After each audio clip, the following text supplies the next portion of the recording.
Hello friends, standard 11 chapter number 10 trial balance, जिसमें illustration 4 और 5 और एग्जाम्पल एक्सरसाइज में से 6 और 7 वो करना नहीं है। बराबर, जो 30% लेस किया हुआ है उसमें से ये दोनों निकाल दिए हुए हैं। ट्रायल बैलेंस में क्या होता है कि जो भी बैलेंस लेजर पोस्टिंग करते हैं उसके बाद बैलेंस निकालते हैं और उसके बाद क्रेडिट डेबिट उसको डिसाइड करते हैं कि उनकी बैलेंस कौन सी आई। बराबर, और वो बैलेंस लेजर पोस्टिंग और फाइनल अकाउंट उसके बीच के जो ये ट्रायंगल बनाते हैं। बराबर, ये उनके बीच की एक कड़ी गिनी जाती है। बराबर, तो वैसे यहाँ कुछ नहीं करना है, बहुत सिंपल है, जिसमें दो मेथड है लिखने की स्टाइल। बराबर, दो टाइप की अलग अलग है। पहले तो ये याद रखना है टोटल मेथड। बराबर, यानी ये सबका टोटल करना है, बाकी कुछ नहीं है। और उसमें क्रेडिट डेबिट के हिसाब से, लेजर के हिसाब से हमें बनाना है, यानी दो टाइप के ये। बराबर, ये ट्रायल बैलेंस बनाते हैं तो उसमें कुछ नहीं करना है। जिसमें जो अकाउंट डेबिट आता है तो डेबिट में अमाउंट लिखनी है, जो क्रेडिट आता है तो क्रेडिट में अमाउंट लिखनी है। बराबर, और एग्जाम्पल 1 में तो total amount of the debit side and credit side for the books of the Shri Dharam as on 31/3/2015 as provided prepare the trial balance for it. यहाँ क्रेडिट डेबिट सब कुछ दिया ही हुआ है। बराबर, तो हमें सिर्फ ट्रायल बैलेंस बनाने के लिए सेम वैसा ही लिखना है, कोई भी चेंजेस नहीं, सिर्फ टोटल नया किया है। दोनों साइड का टोटल सेम आया, यानी हमारा आंसर सही है। बराबर, यानी उसमें ये चेंजेस है ही नहीं, सेम कैपिटल क्रेडिट था तो क्रेडिट ही है, इसमें कोई भी चेंज है नहीं, वैसे ही हमें लिखना है। बराबर, यानी उसमें तो कुछ करना नहीं है। पर एग्जाम में ऐसे नहीं आएगा, ये क्रेडिट डेबिट हमें डिसाइड करना पड़ेगा। बराबर, देखते हैं illustration 2। The following balance are exceed for the book of Inder for from this prepare a trial balance as on 31/3/2015। बराबर, ये सब अमाउंट दिए, यहाँ ये सिर्फ दिया हुआ है, एक्सप्लेन किया हुआ है कि वो पर्सनल अकाउंट है, रियल अकाउंट है कि नॉमिनल अकाउंट है। बराबर, तो वो करने की हमें कोई ज़रूरत नहीं है, हमें सिर्फ ट्रायल बैलेंस बनाना है। ये जो ट्रायल बैलेंस दिया है वैसे हमें ट्रायल बैलेंस बनाना है। बराबर, तो ये यहाँ क्या करेंगे, ये सब अमाउंट उसमें लिख देंगे। जो क्रेडिट आती है तो क्रेडिट में लिखेंगे, डेबिट आती है डेबिट में लिखेंगे। देखो कैपिटल अकाउंट क्या आएगा, क्रेडिट। तो यहाँ देखो क्रेडिट साइड 2,10,400। बराबर, उसके बाद ड्राइंग अकाउंट डेबिट आता है तो यहाँ देखो डेबिट साइड लिखा हुआ है। बराबर, उसके बाद डेप्टर्स वो डेबिट आता है तो यहाँ देखो डेबिट साइड लिखा हुआ है। बराबर, क्रेडिटर्स वो लायबिलिटीज होती है। बराबर, इसके लिए क्रेडिट साइड लिखा है। उसके बाद कैश हमारा डेबिट होता है, डेबिट साइड लिखा है।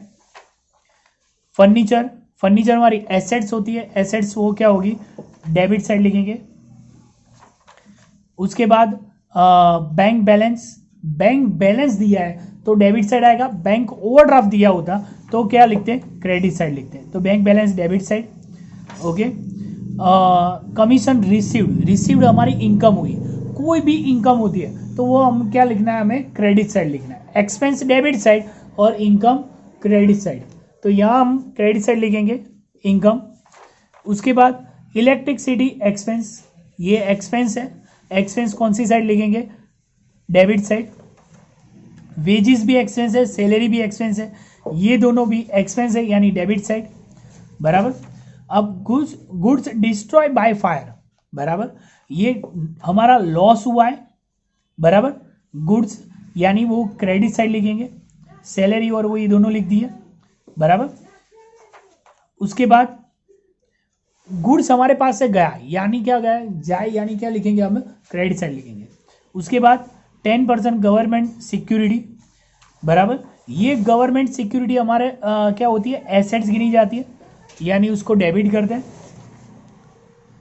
ओपनिंग स्टॉक डेबिट होता है, क्लोजिंग स्टॉक दिया हो तो क्रेडिट करते हैं, पर ओपनिंग स्टॉक क्या करते हैं, डेबिट करते हैं। परचेस अकाउंट डेबिट करेंगे, डेबिट साइड लिखना है। उसके बाद सेल्स अकाउंट क्रेडिट होता है। बराबर, क्योंकि गुड्स जाता है यानी क्रेडिट साइड लिखेंगे। उसके बाद purchase return account, purchase debit होता है तो परचेस रिटर्न क्या होगा, क्रेडिट होगा, तो यहाँ क्रेडिट साइड लिखेंगे। सेल्स डेबिट होता है तो क्रेडिट होता है तो सेल्स रिटर्न क्या होगा, डेबिट होगा, तो डेबिट साइड लिखेंगे। उसके बाद goods withdraw for personal use, बराबर, गुड्स किसी भी टाइप से जाए यानी हमें क्या लिखना है, क्रेडिट साइड से। आगे फायर की तरह, फायर से गया था तो वो भी क्रेडिट किया था। उसके बाद बैंक लोन हमारी लायबिलिटीज है यानी credit side. Discount allowed, discount allowed यानी हमारा क्या हुआ, एक्सपेंस हुआ, बराबर, लॉस हुआ, तो वो क्या लिखेंगे, डेबिट साइड लिखेंगे, बराबर।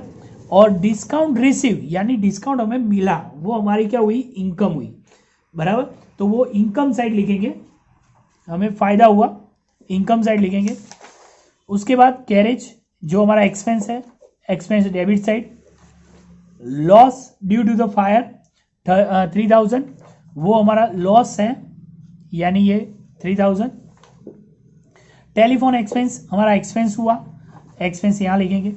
अब दोनों का टोटल करना है, दोनों का टोटल 4,09,250 आ रहा है, बराबर, दोनों का टोटल सेम आ रहा है यानी क्या होगा, हमारा आंसर सही है।